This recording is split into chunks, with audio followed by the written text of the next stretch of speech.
Well, good evening and welcome. My name is Rob Stricker. I'm Tufts Engineering, class of '69. Just out of curiosity, how many of you here were engineering grads? Okay, a few. Okay. I'm usually at these events. I'm always surprised at how many engineers end up in the financial world.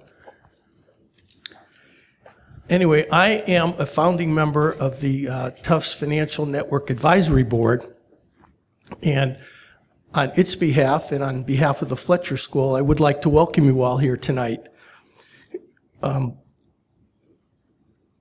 know, when you think after last week's horrific events here in Boston, so very close to here, it's just amazing how quickly Boston has bounced back. We truly are one.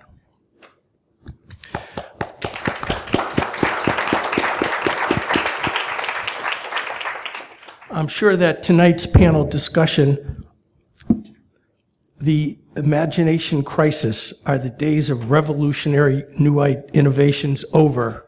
Boy, that's a mouthful for an engineer to get out. Will be both insightful and thought-provoking. You could simply say no. And that's it? That's the panel? Okay. Well, it's up to you. And this year, the Tufts Financial Network has again worked in conjunction with the Fletcher School to examine a topic of particular interest to those working in the financial markets, to entrepreneurs, and to people in general. I'm extremely delighted with the collaboration as it enables the us Tufts Financial Network to benefit from the expertise and experience of our colleagues at the Fletcher School. And it demonstrates the university's commitment to a cross-disciplinary approach in addressing complex issues. It's also terrific to look out at the audience and see a number of Tufts undergraduates and Fletcher students from the Masters in International Business program. I encourage my fellow alumni to introduce yourselves to these students who are all bright and extremely capable, as they are interested in making connections. After all, aren't we all interested in that? But also in gaining critical career advice. Tonight, our very impressive panel of experts will speak on for about an hour, I think. And I want to introduce you to our moderator, Bhaskar Chakravorti. Dr. Chakravorti is Fletcher's Senior Associate Dean of International Business and Finance and Executive Director of the Institute for Business in the Global Context. Most recently affiliated with McKinsey and Company. We have a lot of McKinsey people on this stage. So good people to get to know if you're looking for a position, I hope. Probably shouldn't have said that, but anyway. At McKinsey, he has advised more than 30 companies in the Fortune 500, as well as policymakers, investors, entrepreneurs. His work has spanned multiple geographies, the Americas, Europe, Asia, Africa. Ooh, what happened to Antarctica? You have companies there? It's too cold. Good response. Bhaskar, I understand that you're the driving force behind tonight's session, and I want to thank you so much for putting all this together. Thank you, Robert. Please join me in welcoming our moderator, Bhaskar Chakravorti.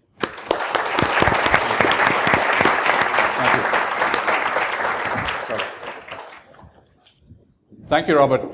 There was a very generous, kind introduction, and we are excited to continue our collaboration with the Tufts Financial Network. At the Fletcher School and the Institute for Business in the Global Context really values this relationship with Tufts Financial Network, and we've been organizing symposia like this for at least the last year and a half, and we picked the topic of crises as a way for us to solidify our relationship.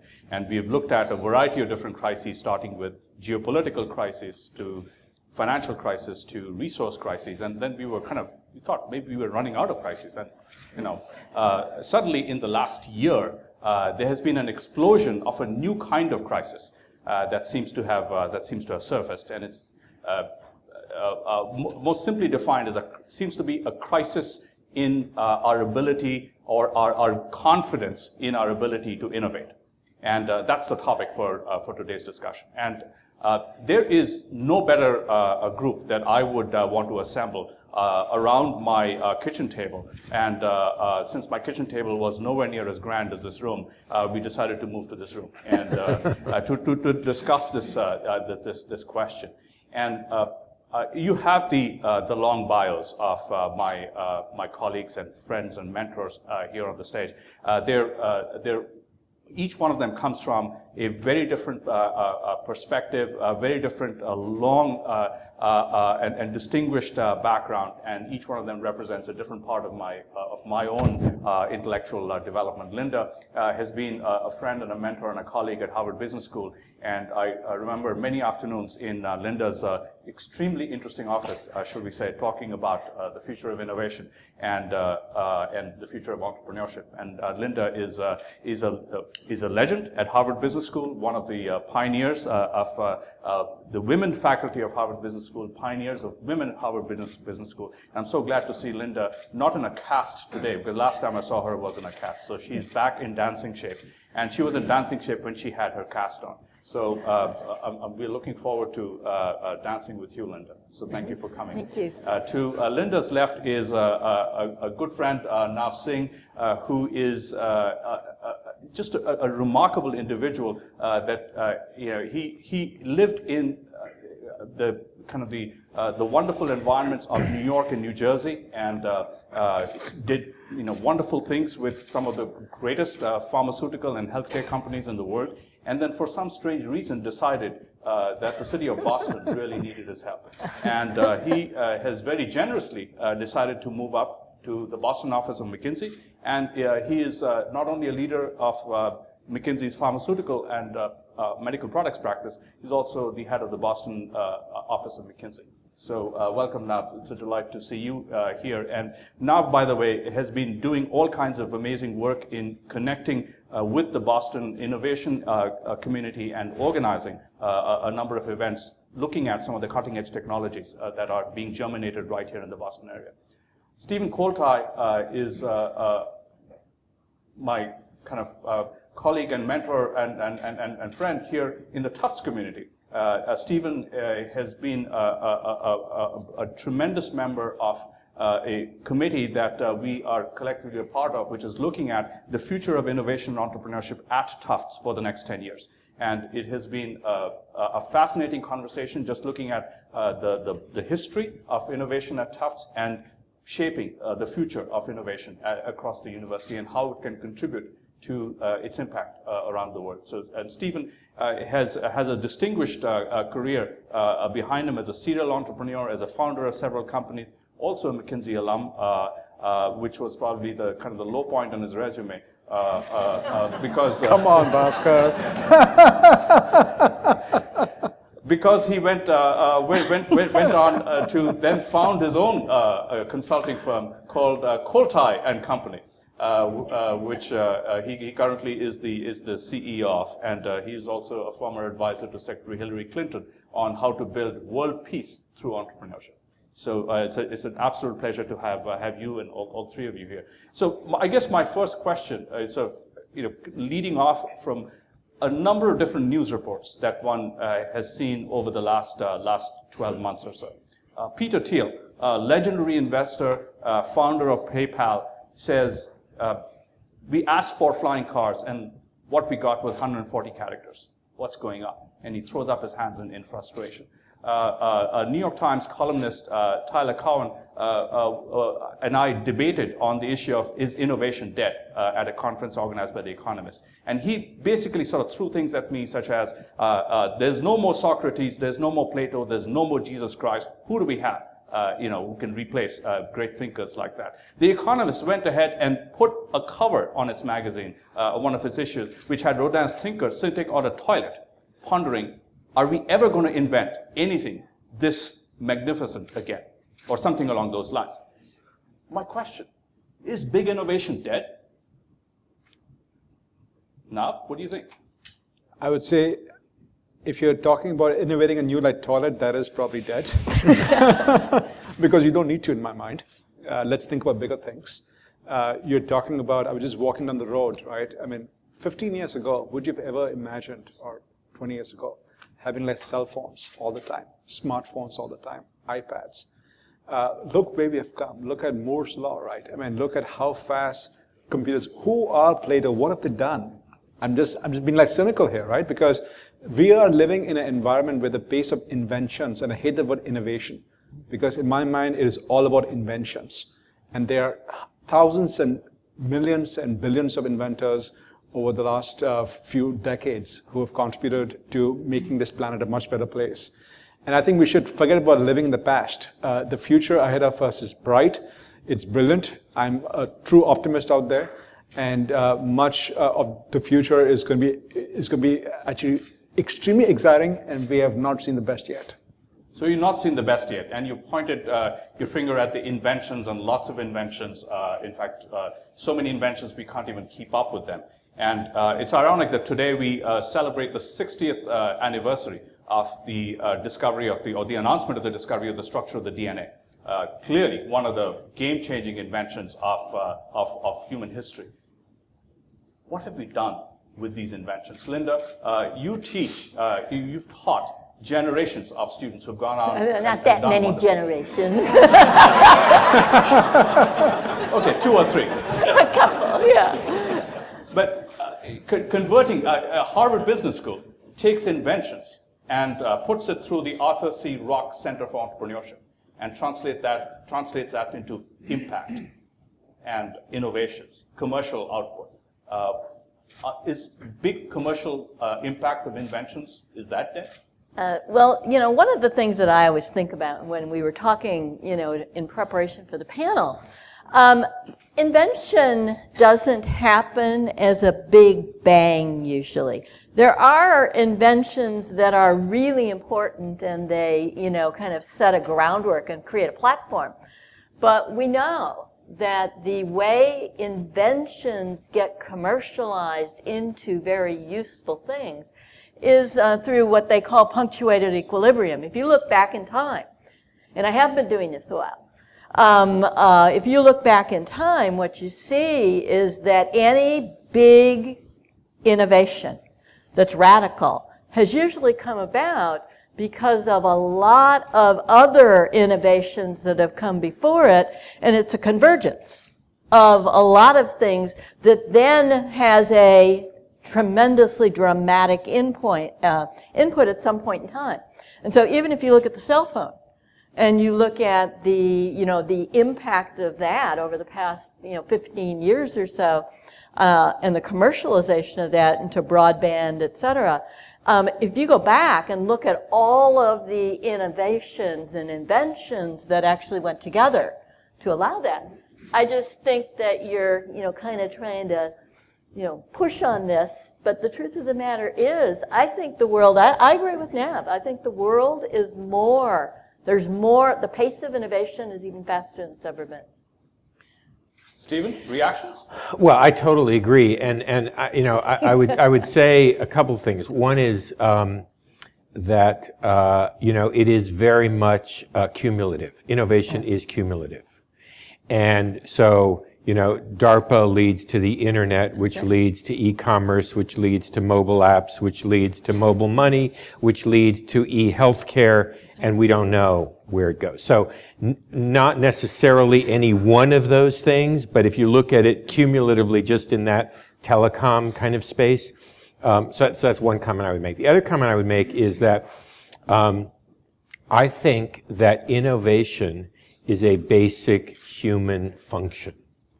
And it exists in a relatively constant percentage in any sample of human beings. There's a certain percentage of people.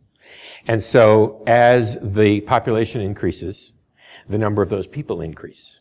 And I think it's relatively constant. And one of the things in my world, which has been, very much, in the developing world, looking at entrepreneurship in emerging markets, that I've noticed is that in fact, I have a TED Talk where I have a slide where the first slide is who are the most famous innovators and entrepreneurs. And there's, Steve Jobs, and there's Oprah Winfrey, and there's John Mackey, and there are, a couple of other people. And these are the gurus, these are the heroes of America today, and it's what, young people want to be and all of that. And then I have another slide, which is my view of entrepreneurs. And it is a cracked pavement at the Cairo airport with broken glass and bottles and crabgrass that has just started to grow up through the cracks in the pavement. And the reason I use that image is that I feel that entrepreneurs are much more like the crabgrass than they are like Steve Jobs. They are the people who, in the face of tremendous adversity, somehow manage, with all of the corruption, the absence of a regulatory enabling environment, as we would say at Fletcher, with all of these things missing, they nevertheless do amazing things. And as I have traveled around, particularly in my work, which was, Arab Spring focused, so I spent a lot of time in the Middle East during this time, the pace of innovation and entrepreneurship is actually, I would say, accelerated, despite the fact that you can't get a loan, the currency's not convertible, there's not enough bread, there are periodic eruptions of violence. So I believe that innovation is alive and well and endemic to the human condition. And what we need to do is, and the third slide in my series is going from the crabgrass in the playground, is a beautiful garden with flowers and vegetables. And my view is, if you cultivate the broken concrete crabgrass, you then get flowers and vegetables. So you're going to have green stuff growing no matter what. Yeah. The difference between having vegetables and flowers versus crabgrass is the extent to which we are able to cultivate it and create a better environment. So great. That's a lovely metaphor for us to sort of think about. And in order to cultivate the crabgrass, no, we don't want to cultivate crabgrass. We want to cultivate stuff that gives us flowers. You actually need to pour manure on top of it. We're back to toilets again. And lots of manure. And I'm wondering whether we are indeed at a point where we are not pouring enough manure. And my question is, maybe we don't have an innovation crisis. We don't have an invention crisis. Maybe what we have is an imagination crisis. President Obama in the White House recently released their science and technology budget on the 10th of April. $143 billion, sounds like a lot of money. But actually, it's just a 1% increase from last year. And after it goes through the process of Congress, and then you get the haircut, known as sequestration, it probably is going in the negative direction, right? So there's no imagination here. We're not shooting, people off to the moon. We're basically doing small incremental things.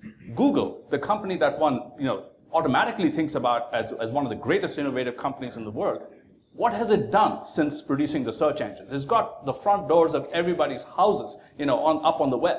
But gee, what problem is that solving? Okay, maybe it helps me find a neighbor's house when I, or somebody's house when I have to go for dinner. So the question is, are we missing, big opportunities because we're not imagining enough?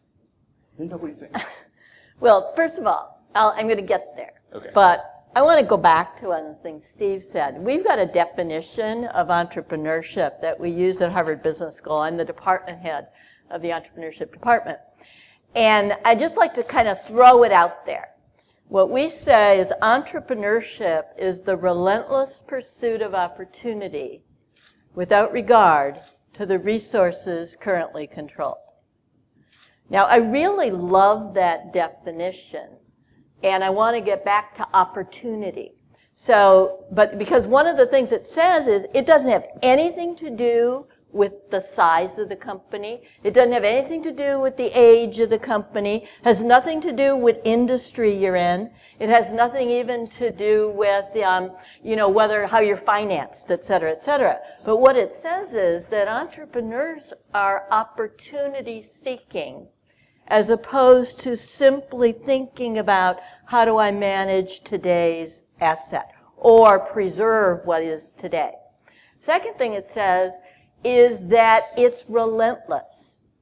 And relentless says that when I'm sitting here thinking about something that I might do over here, the only thing I know with certainty is that whatever I'm assuming I'm going to build, it's wrong.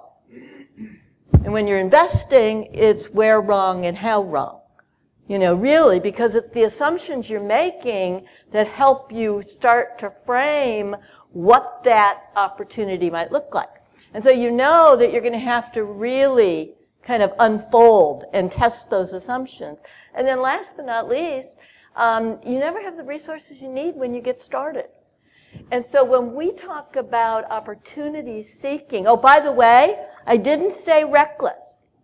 I said relentless. Because the best entrepreneurs, the ones who know how to do it and do it over and over and over again, know how to manage risk. And so when we talk about opportunity, what we're really saying is, how do you start to think big about big opportunity spaces? How do you back it up and decide how you can get started? And then how do you back it up even further and decide what kinds of experiments and tests and how to actually start executing? And so I think that a lot of what's happened over time is as the pace of change gets bigger, uncertainty gets bigger, and so people are afraid to think big and don't know that you can back it up and actually get started even with a big idea. And I think that's where that convergence thing comes together.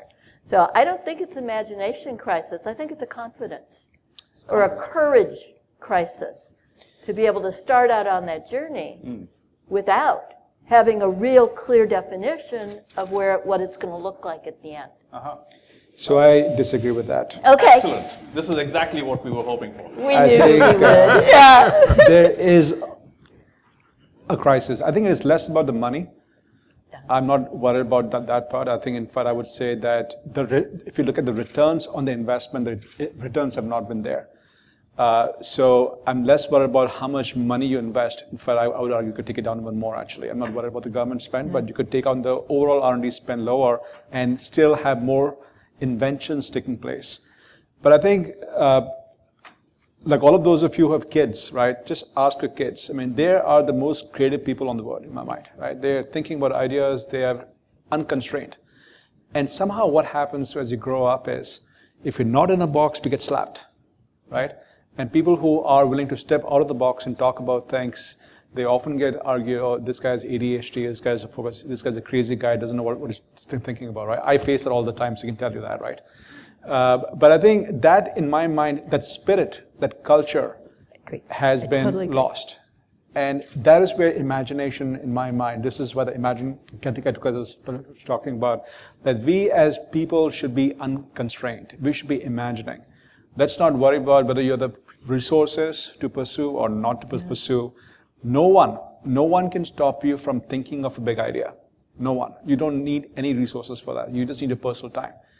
And you should not be ashamed to share those big ideas, and people are.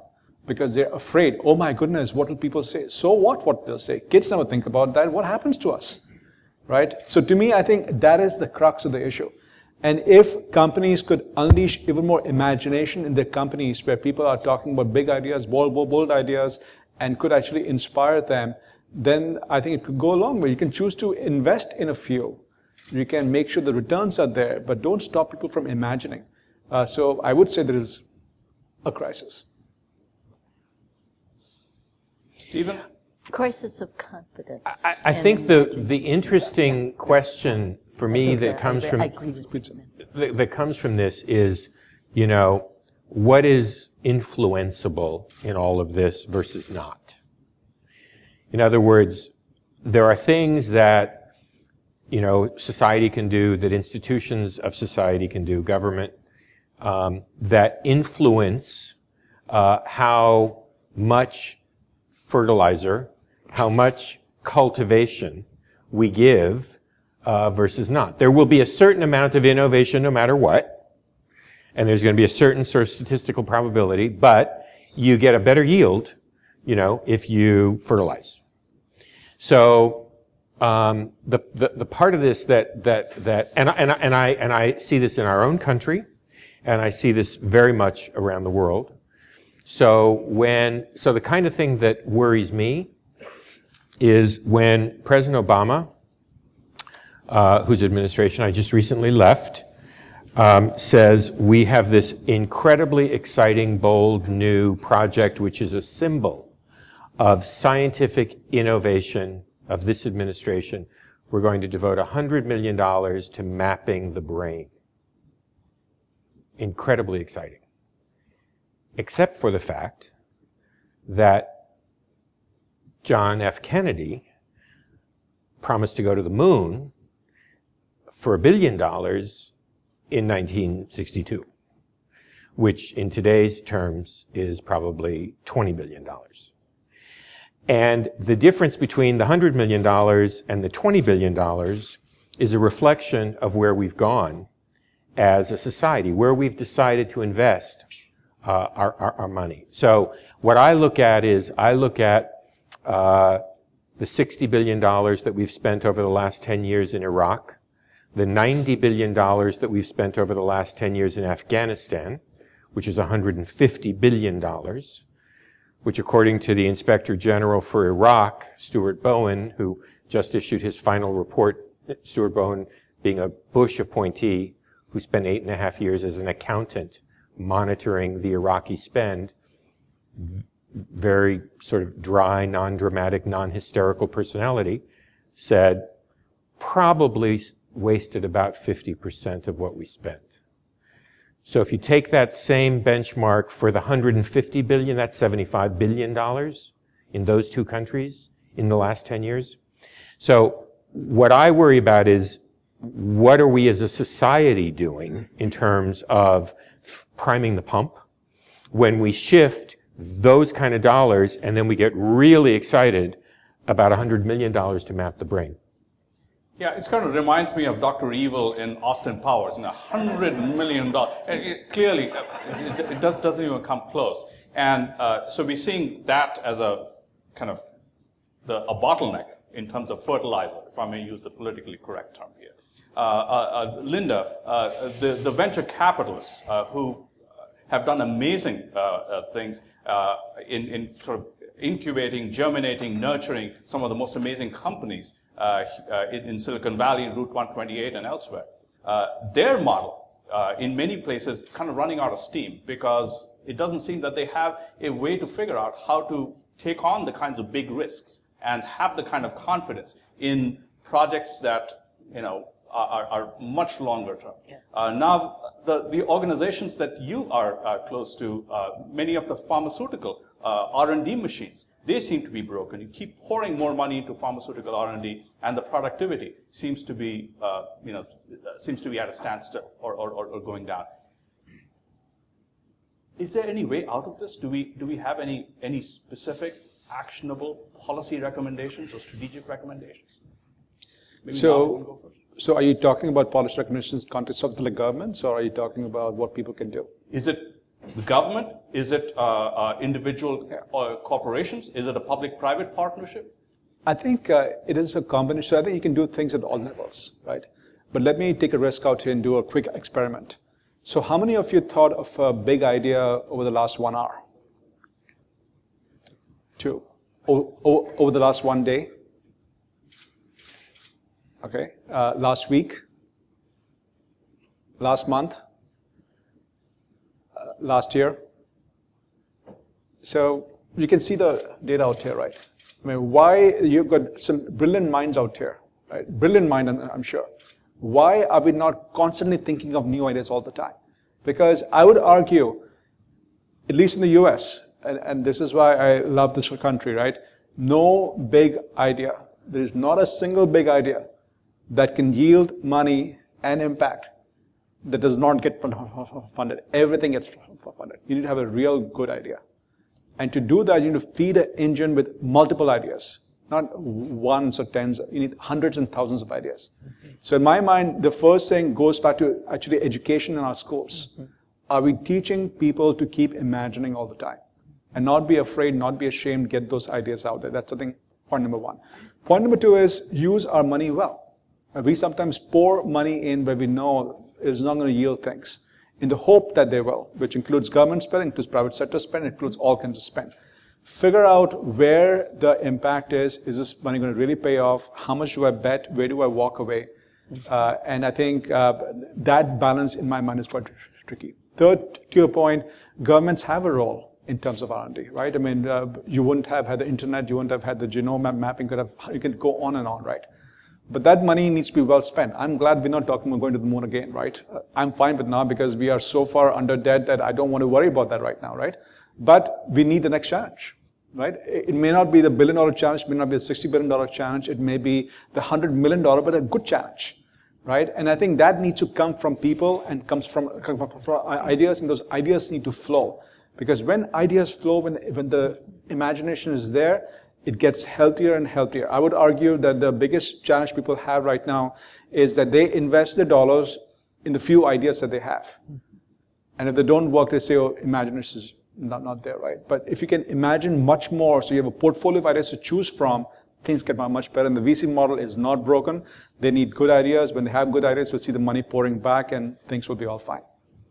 Lynda, what do you see from the academic? Well, I agree. And I think there's two things. When you're investing in a big breakthrough discovery, you do it different than you invest in a tech startup that's doing, platform plays, et cetera. And the way it's different is that you are investing in portfolios and platforms.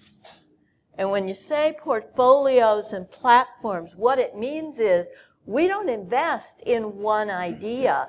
We invest around a sector, around a big, huge opportunity space.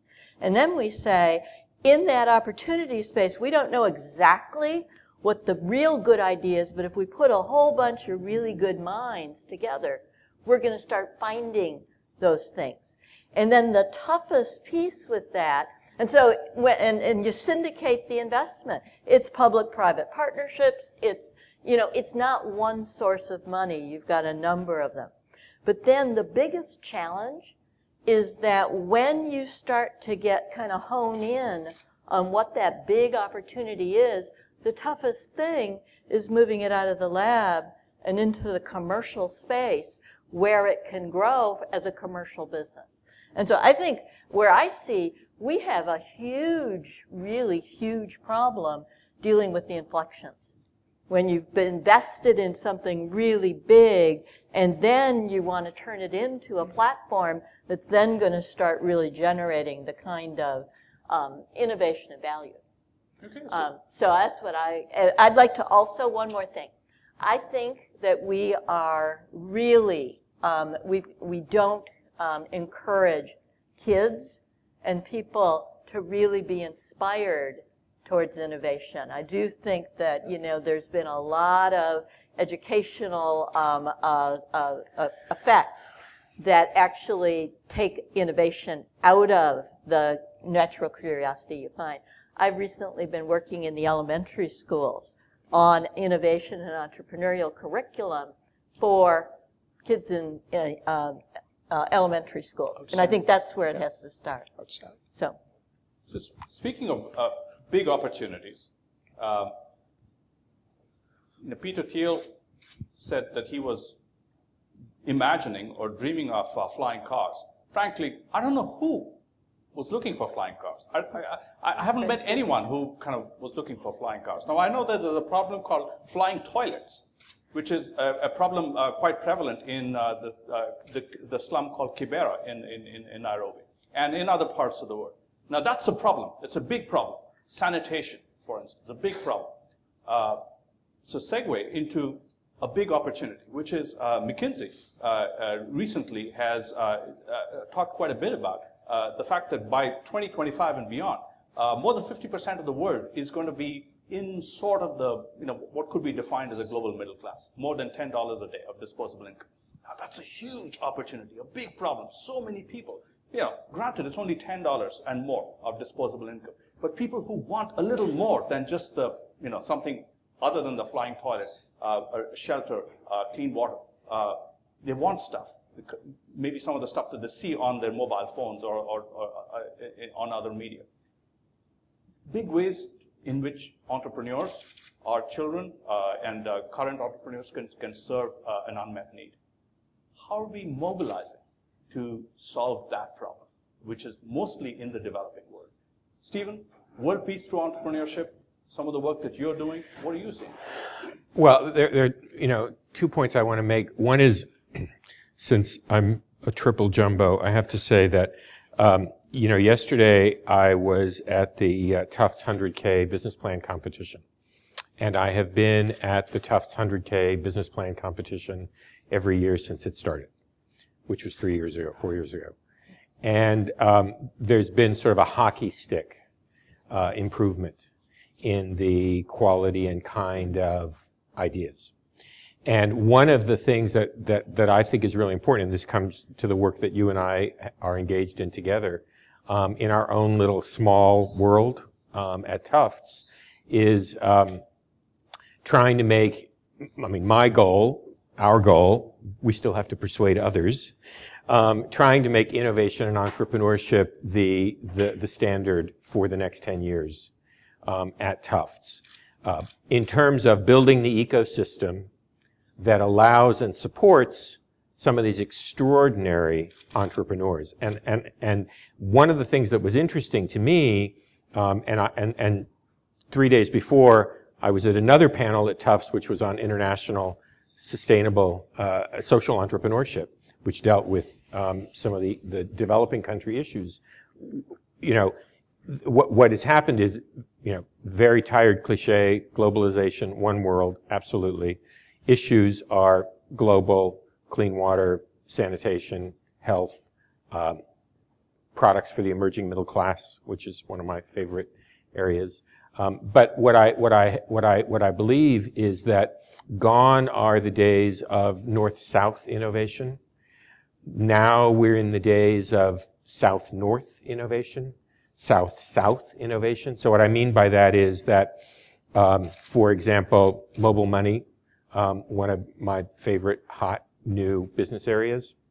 The greatest innovation is coming from the south, from Kenya, where 40% of the world's mobile payment transactions occur in one country, developing country, to the north.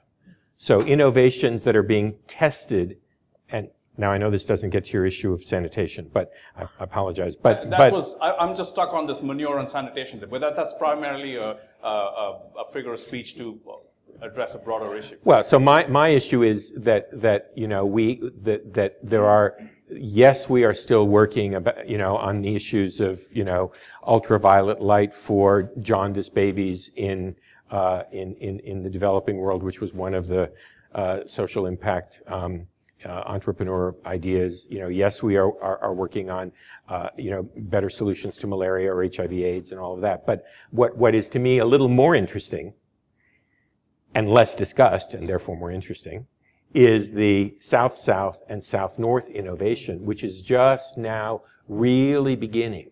And I think that's where, particularly at a place like Tufts, since I went to Tufts and Fletcher, I feel we have a unique contribution to make. And it's one of the things I hope we do. So if I may just sort of pick up on the notion of mobile money, almost 80% of every conversation about mobile money begins and ends in Kenya. So my question is, how do we, not we here, but we as a global community, scale this up, take it to all the other parts of the world where there aren't, financial services available to people? Is there something that the large corporations can do now, in terms of scaling up these entrepreneurial ideas that are being germinated in the South? I think in my mind, if you combine what Lynda is talking about from being able to teach people to like imagine and innovate, and what you're talking about in terms of driving entrepreneurship, combine that with the culture. Because if you look at Japan, for example, and I just came back from there last week, and if you ask people out there, so why don't you have more companies? Why don't you have more startups? The culture out there, and if anybody's from Japan, my apologies because I'm not an expert out there, but the answer I heard was that the society does not allow risk-taking. The society does not allow like failure, right? Now, right or wrong, I'm sure some of you will argue, right? And there are numerous examples how Japanese have actually like innovated the rest of the world, right? But that said, if you look at the number of smaller companies that start and fail in Japan, if you look at that measure, that is a much smaller number. So I would say culture, entrepreneurship, education, and being able to make the money. And you don't need to do much more. You leave it rest to the thousands of people around the world who will figure it out. I think we don't need to intervene much, we don't need to do much, we need to provide them the capital, and the capital will be there if the money can be made, because capital follows opportunities. I think we can overcomplicate this. We really can keep it simple if you just focus on those 4 things, and you let the system, and you let these guys, all of you who teach and all that, I'm just a humble user of all this wisdom. But I think we don't need to complicate it more, because the governments will invest in the opportunities there, the VCs will invest, people will go in there. It's a simple formula, and you let it run. Some countries are doing it better, others are not. They will soon catch up, because innovation drives the economies. If they don't get it, they will get it soon. So Lynda, on this issue, Harvard Business School has recently expanded its approach to education across the board, not just in the entrepreneurship management unit, but across the entire school. We're exposing the students to global immersion. Yes. Is that making a difference to awareness and sensitivity to some of these problems that are out there, and are people coming up with new ideas? I think that, global immersion helps, because you do have to be on the ground to really understand the context. Context matters a ton. And so understanding context is really, really important. But I think some of the things we're doing that are really exciting is in the 90s, I actually worked with a startup that came from Harvard called Endeavor. Has any of you ever heard of Endeavor? So Endeavor is a company, an organization, a not-for-profit organization that actually goes into emerging markets to catalyze high-impact innovation. And so I was in South America, Brazil, and some of their, when they were first getting started. And they've got an interesting model, because their model is that you have to build an innovation ecosystem in a community to be able to catalyze high-impact innovation that will then flourish in the community. And the way they do that is that they actually get the public sector, the private sector, to actually fund 5 years of innovation, where they select entrepreneurs, Endeavor entrepreneurs, and then they work on mentoring. They don't give them money. They connect them to a network within their community that will allow them to get financing, mentorship, access to supply chains, and the things that will be needed to actually get the innovation started. Endeavor Global then actually identifies those Endeavor entrepreneurs who have opportunities that could go global. So I guess from my perspective, you can't really catalyze high-impact innovation without actually catalyzing a network in a community to be able to actually allow innovation to flourish. I'll just say they have 5 ways, 5 different sources of capital that they measure in terms of their own impact. So the first thing they do is they do measure economic capital, and how much economic capital are we generating in the community, in the country. The second thing they measure is human capital. How many jobs and good jobs are we creating through the companies that we're and the entrepreneurs that we're sponsoring. The third one is intellectual capital. How many patents, inventions, knowledge that's being created about innovation itself, and then about some of the new ideas that are coming out. The fourth one is social capital.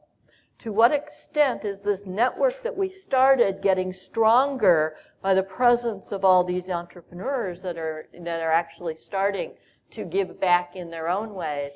And then finally, the one I didn't get until I was down working with them is cultural capital. And this gets really back to some of the things we talked about before. Cultural capital is, are we creating inspiring stories? Not of Steve Jobs in the U.S., but of the people that are there in your community that have been able to make things happen. Totally agree with that. Cool. And the amount of change is unbelievable. I was with them in the Middle East and I did a women's entrepreneurship lunch, kind of a lunch for women entrepreneurs in the Middle East. And we had about 100 women coming from all over the Middle East. And it was so cool because since it was all women, they came into the room where we were all going to sit and speak, and they all took off their burqas. And it was, they came in, and because they were in with all women, all these women took off their burqas, and all I said was, tell me your stories. Tell me your stories. And it was unbelievable. So what I'm hearing is that we have not just one imagination crisis, but actually two layered on top of each other.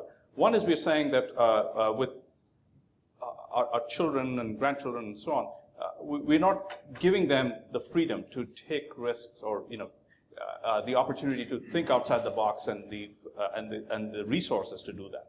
Second, the ones that do aspire to entrepreneurship, their model is Steve Jobs, a Zuckerberg, the kind of the immediate icons. Very constrained. Very constrained. So the woman who takes off her burqa and probably doing something amazing is not even on the radar. Yeah. So we have two big leaps to make. Speaking of community, we have a community right here. I'm sure there are questions that are bubbling up in this audience. Can I just make one more point? Yeah. I don't think the crisis is with our kids. I think our kids are much more imaginative than we are. I think it's with us. That's right. And I think the one challenge I have for everybody is, tell me every day, dream of one big idea, right? And I tell my colleagues too, right? And let's talk about that. And I think it is that crisis we need to solve right now. And have the courage and the confidence to go after them. And you have to have the courage and the confidence are tremendously important. All right, let's take some questions. If you could just identify yourself and give us some background on who you are to contextualize, that'll be great. Thank you. Sure. Hi, my name's Amy Willett. I graduated from the Arts and Sciences School of Tufts last year, and I spent my first 9 months doing international conflict resolution research. Oh, cool. And now I want to go into management consulting. So, talk to them. Yeah, very, very interesting thought explosion from the panelists. So thank you so much for sharing with us. How important is the patience with failure in order for us to create an imaginative culture? How open do we need to be to someone failing and not succeeding, and how important is that to someone feeling like they can take a leap? I think it is very important, right? I think in my mind, as you go from kids into quote-unquote adulthood and education and jobs, we begin to fear failure. And I think it is not something that anybody else should accept. We should accept that first, right? And we should have a thick skin around us. We should have the confidence you were talking about. That, look, I will share some stupid ideas. Fine. If somebody thinks I'm stupid, maybe I shouldn't be spending time with them. Right? The other people I can go talk to. So in my mind, it's more about confidence. It's more about having that thick skin. And no one can stop you from dreaming. You all do every night. Right? No one can stop you from thinking of a big idea. And I think it is a confidence that has been lost, which is the much bigger issue. One of the things that I always say is that the word failure has a certain connotation, and we use language and it has, meaning to people. And nobody likes to fail. Celebrate failure. I have a hard time with that concept. But if you really think about the entrepreneurial process is all about being able to take a big idea and back it up and then think about what assumptions I'm making and then experiment to get started on trying to move forward while you learn. And so I call that failure learning. Exactly. Because it is. It's really the way we learn. It's like kids. If you really want them to learn how to think, you don't tell them what to do. You give them a chance to be in a situation where they have to experiment and figure it out. And so, it's the way we talk. It's the way we've put meaning around the language that I think is part of the problem. So just to kind of cast a little bit of a shadow on this, right? I do think that failure, whatever way we describe it, is an absolutely essential part of the process. Without it, you're not going to succeed. However, the question is, which are the relevant organizations that provide fertilizer? Are they set up? Do they have the imagination to even describe the word failure or describe it as learning? The administration, it took a huge blow with Solyndra, and it's still reeling from the political implications of that.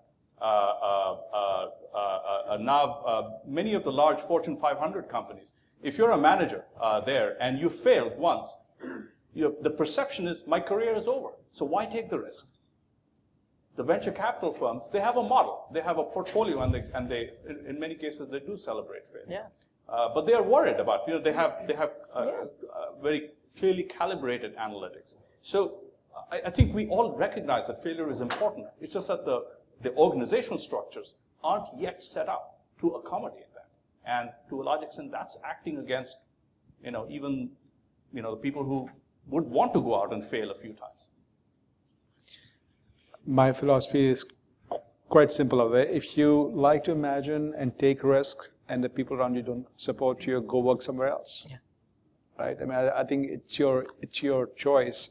And I would say this is the core issue, Bhaskar, why if you look at who are the true core innovators in a company, it's a handful of people.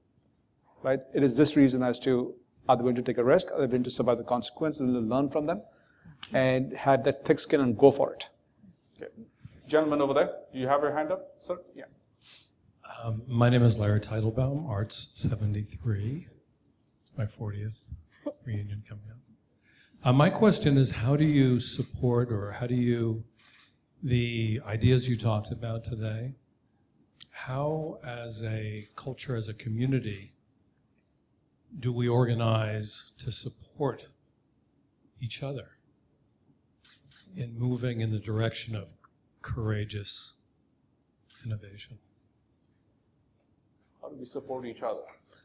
Steve, you want to take that? Well, so I am very much agree with Lynda that it's about the ecosystem. And what I do professionally is entrepreneurship ecosystem development. Of which Endeavor is one example, but there are many, many others.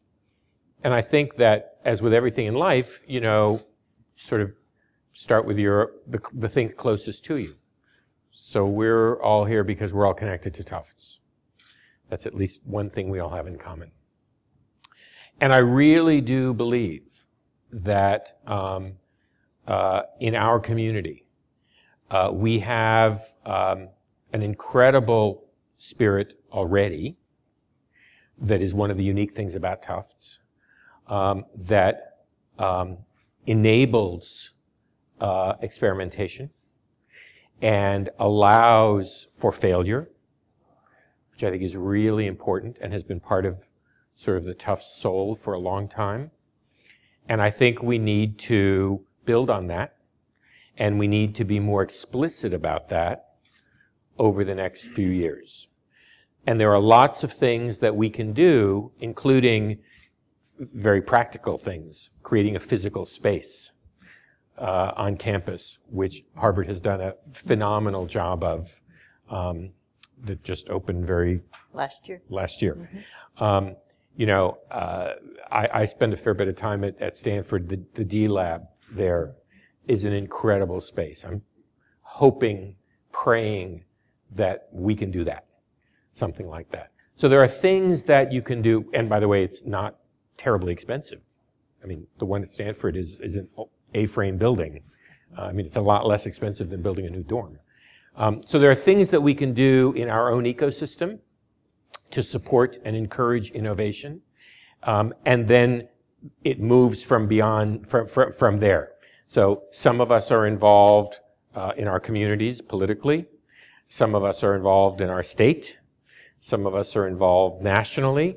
And in the work that I do with foreign governments, it is all about the ecosystem and trying to develop the different pieces of the ecosystem. And I have a specific point of view about, you know, I have a model which I call the 6+6 model for ecosystem development that has to do with 6 different pillars of activity that relate to ecosystem development. But my suggestion is that at least, you know, from a practical standpoint, we all do this now ourselves. And just as a commercial, we are in the comment period right now for T10. And if you don't have, if you've not yet been to the website that Provost Harris has, or the university, I think he's driving it, has set up for comments, I would urge you to do that. And there is a section that relates to innovation and entrepreneurship and its role in the next 10 years at Tufts. So I'm sure if you ask any of the, you know, Tufts staff who are here, in case you don't have the URL, you can find that and, you know, say something and talk about that. Because I think we can, right this minute, actually influence what will go on in our own community. Hey, can I make one more point on that? Yeah. I think just to the point about self out here, I'm going to actually talk about my friend Van out here. Van, raise your hands. So this man I met on the basketball court of Western with little kids. And the cool part about Van, by the way, who shares the same, almost like the same name as mine, but reversed, and my son knows it right away. Van said hi to every kid on the court and complimented them for taking good shot or playing good defense or whatever, right? Every kid out there, Van said that too, right? If you have anybody around you who thinks of any big ideas or is willing to think about that, go and pat them in the back. Help them build that idea rather than kill the idea. I think we have become a bunch of idea-like killers rather than idea builders, right? I think to me, those are simple things. We don't need to wait for the government to act on it, corporations to act on it. We can act on it tomorrow. So as the official idea killer here on the stage, I have to announce that we just have time for one more question, but that there'll be other ideas that you can share and raise outside this room. If I may go, no one in this, all right, go ahead, Kate. Thank you. My name is Kate. I'm a student at the Fletcher School. And I wanted to offer a personal perspective with entrepreneurship and innovation. I founded an organization out of undergraduate that provided education to youth in 5 countries around the world. And I found that there was incredible support for pilot programs. Boston is an incredible community for startups. We have the highest density of startups of anywhere in the US. But I find that there's a problem with pilotitis. There's a lot of enthusiasm around supporting entrepreneurs early on, but the ecosystem is not developed to make it a career path. So what can we do to support entrepreneurs who don't lack courage to take the risk, but are not able to transition long-term and to grow their organizations? Thank you. So I've been on the board of the Massachusetts Technology Leadership Council, and that's been a huge issue that we've been facing here in in the state. We have more startups, we have more patents than Silicon Valley. And yet what happens is that we don't take those businesses and commercialize. It's where I said, I think the biggest issue that I see is that we have a really hard time of supporting entrepreneurship and the innovation life cycle all the way through to actually creating and delivering value. I think we're making good progress at that, and I do think it really requires community involvement.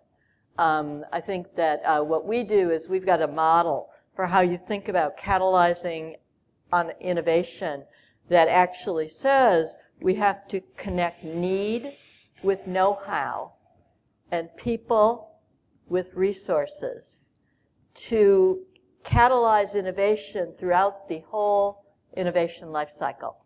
You can't compartmentalize it. I think we treat it like an assembly line where you do this part and this part, and then you throw it over the wall, and somebody else does this part of bringing it to here, and then they throw it over the wall and say somebody else can grow it and grow it big. I think, we have to, while different people might be involved at different places, we have to be able to start saying, are we actually catalyzing the innovation life cycle, not just the invention or the early entrepreneurial life cycle? I think that's where we fall down here in the States. Okay. Now. No, I think I am not sure. I think this whole point about Boston versus Bali is an intriguing one. I've been bothered by that also. Mm-hmm. It's really I mean, Lynda and I'm sure all these guys have thought much more about this than I have.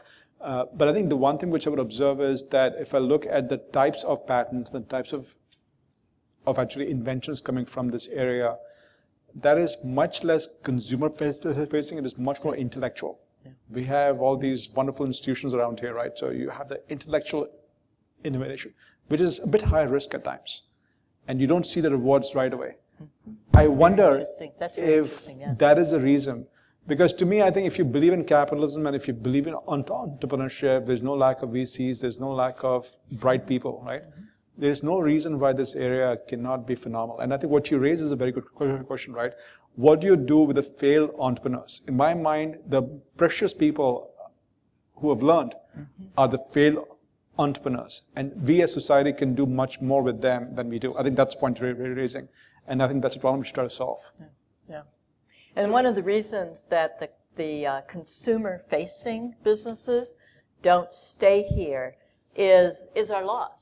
We have a legal system. We have a legal system that enforces the non-compete very, very, very tightly. Because of that, if you're building a business and you want to grow it and then you want to be an entrepreneur over and over, we don't have an ecosystem like Silicon Valley does that allows for, people to go in and out of big companies and little companies, et cetera, et cetera. We've constrained that. And that's been the biggest thing that Mass Tech is working on right now, is trying to get the legal system to recognize that unless you facilitate in and out of big companies, ideas being spawned in and out of big companies, you can't actually create a community that keeps its entrepreneurs. So in the interest of time, if I may conclude with a lightning round questions, right? So I would. I thought we were done.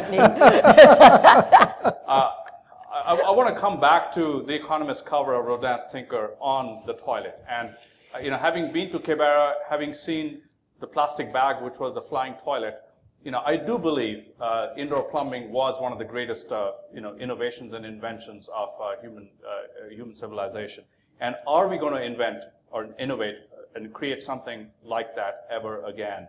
Lynda, you teach. Don't do me first. Go down there first. Let's start with presidents. All right, we'll start with Stephen. We'll give you an easy question. President Hillary Clinton, calls you into her office a few years from now. What are you going to say? How do we create something as big as indoor plumbing? The first thing I'm going to say? Yeah. You go, girl. All right, next. Next, I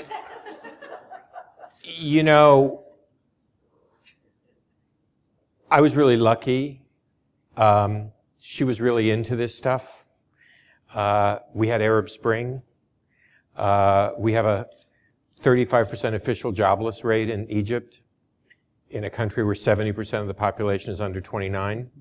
She saw a direct relationship between entrepreneurship, jobs, political stability, and civil society, which is my thing. So she happened to like that.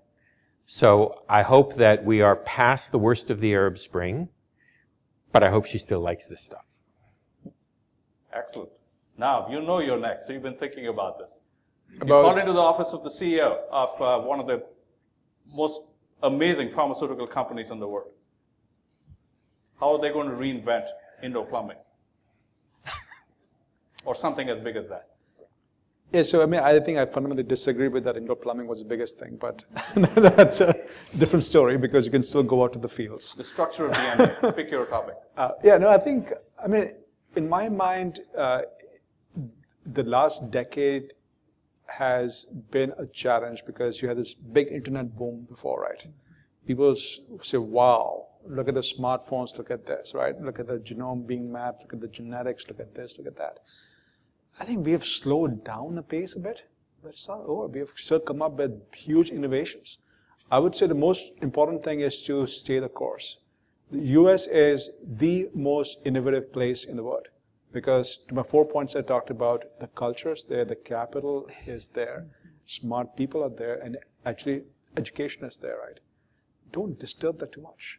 There was the guy who was the founder of Singapore and and we were there in like Singapore. He came and talked to us, and people were talking about the end of the U.S. at that time, right? Because 2007 and 8, and he made this comment that the U.S. is still one of the most innovative places in the world. I do believe that.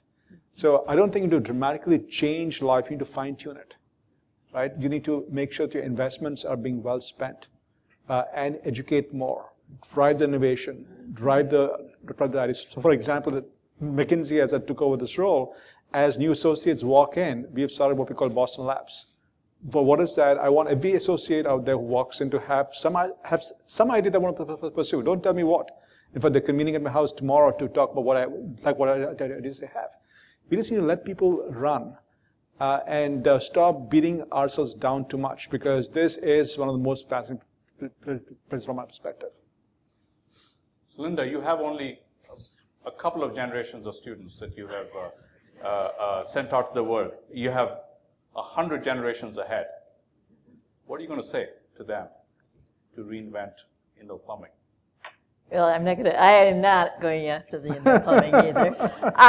I think if I was going to talk with students and young people, the thing that I would really, have them think about is that, following their dreams and feeling confident in what you can affect on your own. So really thinking about how do we begin to help people get the confidence and the courage to think big, and then how do we educate them on the process so they can also understand how do you execute.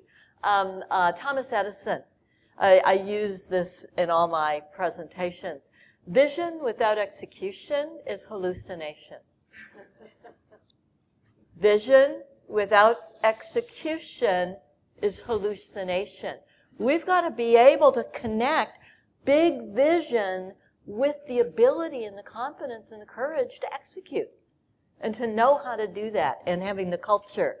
And we've got to start with the kids. The young people is where it's going to start. So that's what I would say. Great, thank you. Without hallucination. So thank you to all of you. Please.